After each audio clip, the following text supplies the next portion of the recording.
Bakal calon presiden, baca pres Koalisi Perubahan, Anies Baswedan, menegaskan bahwa sejak awal dirinya berkomitmen untuk melakukan perubahan dan perbaikan. Dalam hal ini, terkait dengan pembangunan Ibu Kota Nusantara (IKN), yang digodok oleh Presiden Joko Widodo, Jokowi. Dia menegaskan, prinsip perubahan tidak terlepas dari unsur keberlanjutan. Anies juga menegaskan, hal tersebut menjadi prinsip dasar dalam pemerintahan manapun. Sudah saya sampaikan sejak awal bahwa ketika menyangkut pada perubahan itu ada unsur change dan continuity.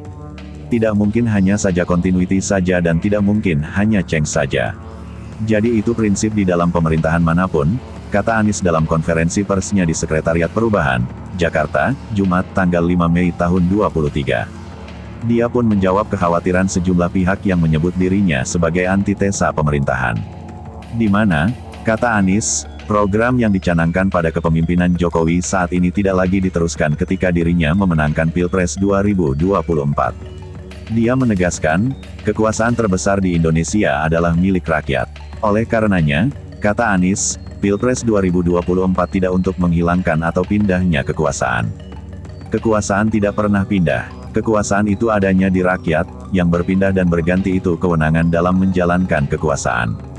Jadi kalau sekarang itu orang merasa nanti ada khawatir kehilangan kekuasaan, tidak.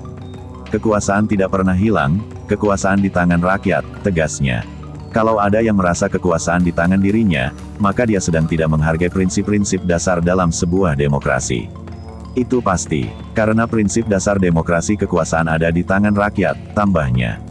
Dia juga menegaskan, prinsip dasar itu yang coba dibawa oleh Koalisi Perubahan. Anies mengaku ingin mengembalikan kekuasaan tersebut kepada rakyat. Apalagi, kata Anies, tepat pada bulan Mei ini, Indonesia memperingati 25 tahun reformasi setelah dipimpin oleh rezim Orde Baru. Oleh sebab itu, dia meminta pada seluruh pihak untuk tidak merasa memiliki kekuasaan kecuali rakyat. Jadi jangan pernah ada yang merasa bahwa pemegang kekuasaan kecuali rakyat, yang ada dalam pembawa kewenangan. Jadi itu, karena itu, enggak usah khawatir soal tadi ancaman mengancam, tidak ada.